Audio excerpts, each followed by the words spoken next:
Para walang masabing iilan lang ang pinagbasihan po ng COMELEC, titingnan din po namin yung mga fingerprints na yon. Hindi po namin pwedeng ipadala kasi sa Maynila, kaya na kailangan talagang sadyain at napuntahan ang ating po mga examiners o eksperto.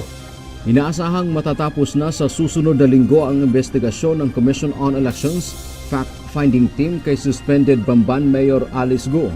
Sa darating na Miyerkules, July 24, pupunta ang COMELEC sa pangunguna ni Chairman George Erwin Garcia sa bayan ng Bamban.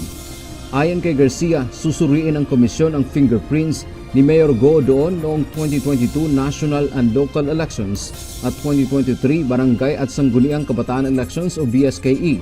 Ito ay itutugma ng COMELEC sa findings ng National Bureau of Investigation o NBI.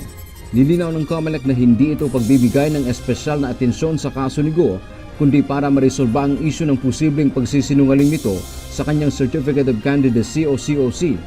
Batay sa resulta ng investigasyon ng NBI, si Mayor Go at isang Chinese national na nagngangalang Go Huaping ay iisang tao lamang.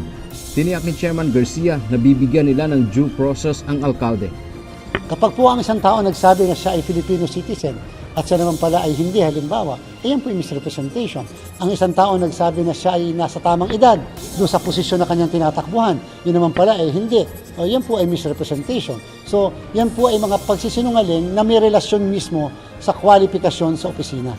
Samantala ay nihayag naman ni Chairman Garcia ang kanyang pag-asa sa darating na State of the Nation Address o SONA ng Pangulo ay mabanggit ang pakikiisa o pagboto ng ating mga kababayan sa darating na 2025 elections.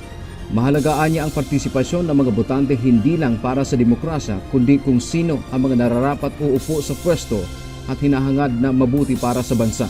Ito ay nangangahulugan ng pagkakaisa at pagtitiwala sa COMELEC bilang nangunguna sa pagsasagawa ng halalan.